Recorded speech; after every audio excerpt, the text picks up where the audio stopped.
Assalamualaikum warahmatullahi wabarakatuh. Perkenalkan, nama saya Brian Kamiela Walfi. Saya dari kelas D3 ITB dengan NRP 3122500033. Nah, di sini saya akan menjelaskan apa itu Docker dan apa itu Kubernetes, serta apa hubungannya dengan kontainer. Sebelumnya, saya sudah mempelajari dasar dari pengertian materi tersebut dari sumber internet, website, YouTube, dan lain-lain. Insya Allah saya sekarang sudah 100% paham apa itu Docker dan apa itu Kubernetes.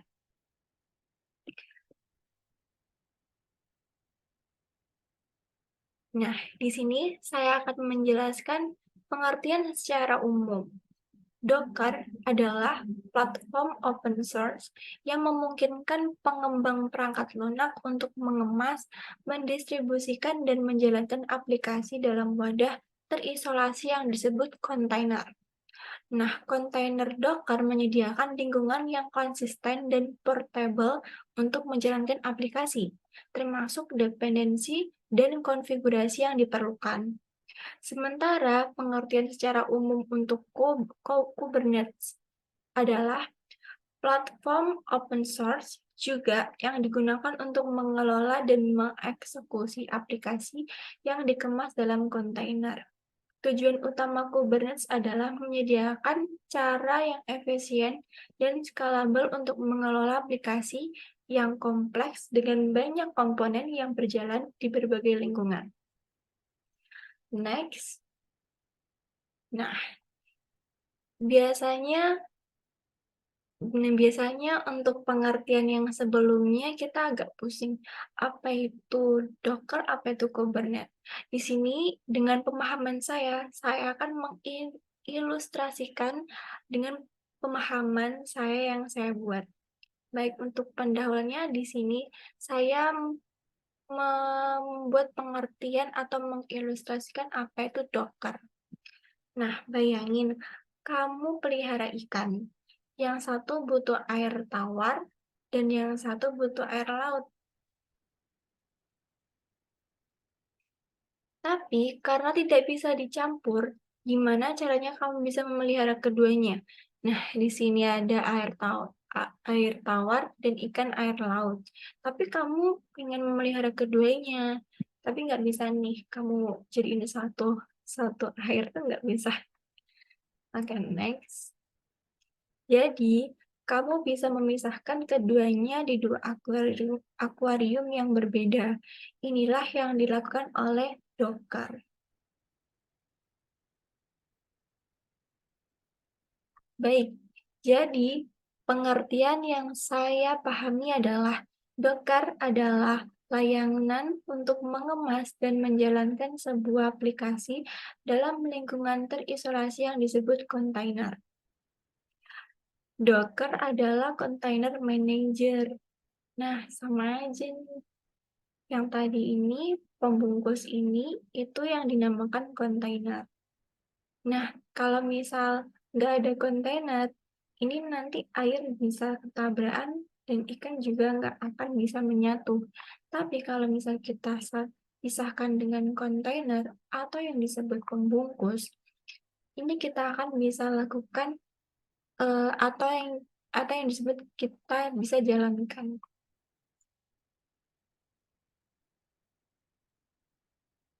Nah, sama aja nih, seperti contoh di sini.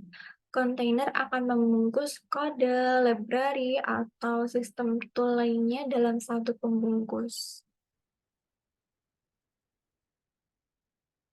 Nah, di sini saya akan menjelaskan secara detail apa itu Docker. Untuk lebih detailnya, kita mengenal apa itu deploying application.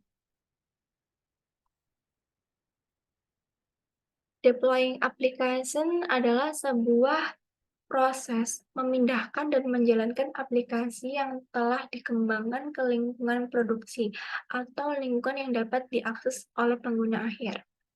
Nah, di sini sebelumnya, kalau kita mendeploy aplikasi, kita ke server atau ke production ini. Nah, pertama-tama biasanya kita lakukan adalah Membuat aplikasi sederhana. Nah, aplikasi yang sudah kita buat itu akan di-deploy ke server yang ada di production. Namun, sebelum itu kita lakukan deploy. Biasanya di server ini kita otomatis menginstal seperti operation system, ada library yang kita butuhin, terus ada routine app, application, terus web servernya yang kita buat, dan database-nya yang kita butuhin. Biasanya kalau diaplikasikan ini harus kita lakukan secara manual di servernya. Dan cara ini biasa kita lakukan untuk mendeploy aplikasi mungkin sangat ribet dan memakan waktu lama. Karena untuk menginstal itu kita harus menginstal satu persatu ya kan. Kalau misal aplikasinya cuma satu, kalau aplikasinya banyak gimana? Nah, selanjutnya gimana sih kalau misal kita menggunakan Docker untuk melakukan deployment, apa bisa? Oke, jawabannya bisa. Nah, saat ini kita beralih menggunakan Docker. Maka cara deploy-nya itu akan sedikit berbeda. Nah, biasanya yang tadi kita lakukan adalah menginstal web server, library, dan sebagainya ke dalam server. Namun kalau yang ini tidak akan dilakukan di server. Kita akan membuat sebuah packaging atau yang disebut kontainer. Di sini yang di blok hitam itu adalah kontainer yang membungkus aplikasi serta berbagai sumber di dalam aplikasi ini tersebut. Misalnya butuh web server, database, dan sebagainya, itu akan dibundle dalam satu packaging atau kontainer atau yang disebut pembungkus lah. Dan ketika di-deploy itu cukup sampai di-deploy ke servernya. Ini lebih mudah, jadi semuanya ini akan kita build, akan kita packaging di development server ini. Setelah itu, ketika di-upload ke production itu cukup satu buah packaging saja atau satu container saja. Jadi servernya kita nggak perlu lagi tuh install database, install library, dan sebagainya. Jadi kalau misalnya nanti kita mau scale banyak aplikasi, kita juga install langsung 4 node gitu, 4 node di dalam satu kontainer ini. Jadi tinggal di-plug packaging-nya atau kontainernya ke dalam 4 server. Nah, kelebihan Docker ini tuh yaitu kita bisa membundle dalam satu kontainer, dimasukkan ke dependensinya, dan ketika di production cukup tinggal deploy si kontainer Docker-nya. Oke, selanjutnya saya akan menjelaskan apa itu Kubernetes. Untuk pengertian yang sebelum tadi mungkin agak pusing ya, apa itu Kubernetes. Di sini dengan pemahaman saya akan menjelaskan apa itu Kubernetes. Dengan contoh dalam kehidupan sehari-hari. Bayangkan Anda memiliki perusahaan pengiriman paket yang harus mengelola ratusan bahkan ribuan pengiriman harian ke berbagai tujuan.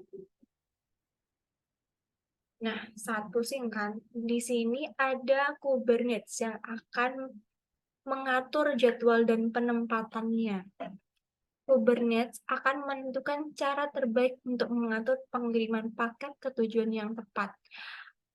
Nah, untuk penjadwalan ini melibatkan penjadwalan pengiriman berdasarkan rute, kapasitas kendaraan, dan waktu pengiriman yang optimal.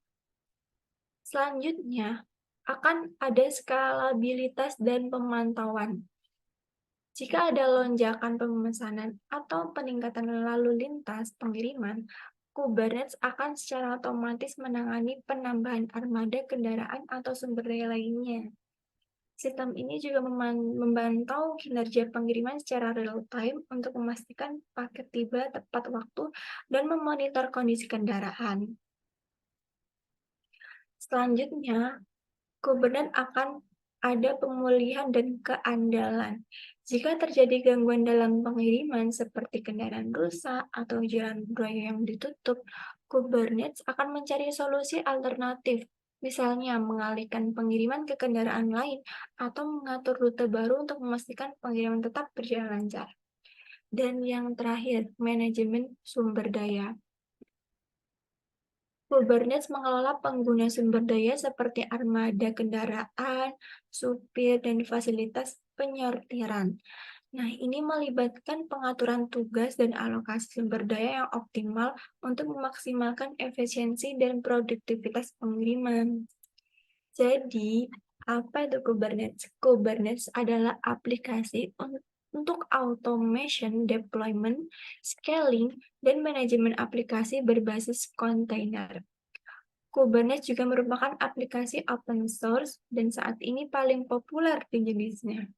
Banyak perusahaan-perusahaan besar yang sudah menggunakan Kubernetes, termasuk yang saya ketahui adalah perusahaan unicorn yang ada di Indonesia.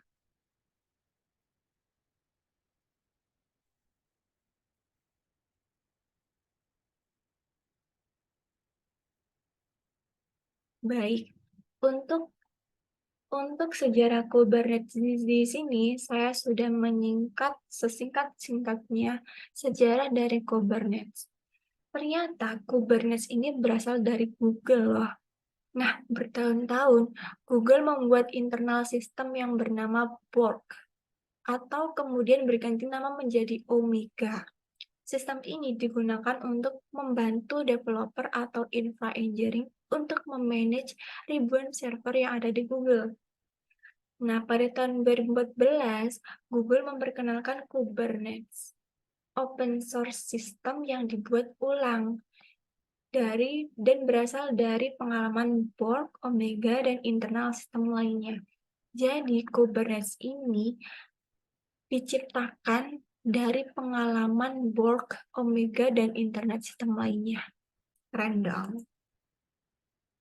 Baik, selanjutnya di sini saya akan menjelaskan lebih detail alur kerja Kubernetes.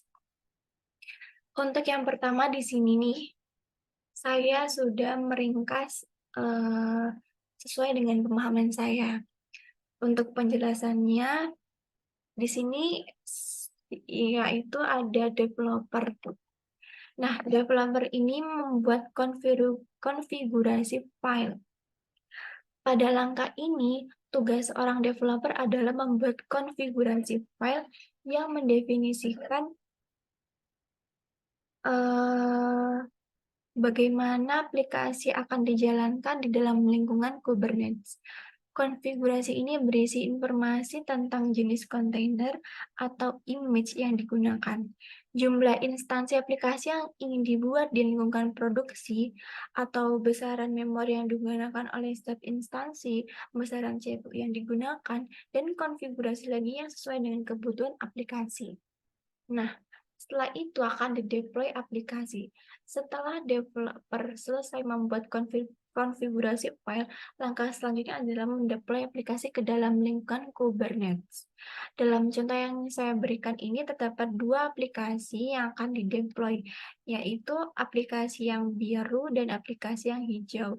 Untuk yang biru, saya masukkan ada tiga node 3 node, dan aplikasi yang hijau ini ada 2 node. Nah, konfigurasi ini berisi informasi tentang aplikasi mana yang akan dijalankan dan jumlah instansi yang ingin dibuat. Setelah itu, kita submit konfigurasi file ke Kubernetes master. Setelah konfigurasi selesai dibuat, file tersebut akan disubmit ke dalam Kubernetes master ini nih. Nah, apa sih Kubernetes master?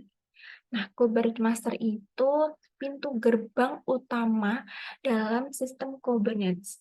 Master bertanggung jawab untuk mengelola dan mengandalkan seluruh cluster Kubernetes. Konfigurasi file yang disubmit akan dikirim ke Kubernetes master agar dapat diproses selanjutnya. Nah, Yang terakhir ini adalah Kubernetes Master mengatur Kubernetes Worker. Setelah menerima konfigurasi file, Kubernetes Master akan mengatur dan mengelola Kubernetes Worker. Nah, apa itu Kubernetes Worker? Kubernetes Worker adalah server-server di dalam cluster Kubernetes yang bertugas menjalankan aplikasi-aplikasi yang didefinisikan dalam konfigurasi file. Kubernetes Master akan memberikan perintah kepada worker untuk menjalankan aplikasi-aplikasi sesuai dengan konfigurasi yang telah didefinisikan sebelumnya. Nah, dengan alur kerja ini, Kubernetes memungkinkan para pengembang untuk dengan mudahnya mendeploy, mengelola, dan mengatur aplikasi-aplikasi mereka di dalam lingkungan yang scalable dan terdistribusi. Kubernetes memberikan kemampuan untuk memastikan aplikasi berjalan dengan baik, otomatisasi proses scaling, dan penanganan kesalahan serta keandalan aplikasi yang lebih baik. Nah, untuk kesimpulannya, Docker dan Kubernetes adalah dua teknologi yang berbeda, namun sering digunakan bersama-sama dalam konteks pengembangan aplikasi berbasis kontainer. Kubernetes adalah platform orkestrasi dan manajemen aplikasi dalam kontainer, sedangkan Docker adalah platform untuk mengemas dan menjalankan aplikasi dalam kontainer. Sedangkan kontainer menyediakan isolasi dan portabilitas aplikasi di berbagai lingkungan. Docker digunakan untuk mengemas aplikasi dalam kontainer, sementara Kubernetes mengelola dan mengorkestrasikan aplikasi yang berjalan dalam kontainer. Dengan menggunakan Docker dan Kubernetes bersama-sama memungkinkan pengembang dan tim operasi untuk efisien mengelola, meningkatkan skalabilitas, dan meningkatkan keandalan aplikasi dalam lingkungan yang kompleks. Nah, ini tadi adalah eh, pengertian dan apa secara detail apa itu Docker dan apa itu Kubernetes. Itu saja dari saya. Bila ada salah kata, mohon maaf sebesar-besarnya. Terima kasih. Wassalamualaikum warahmatullahi wabarakatuh.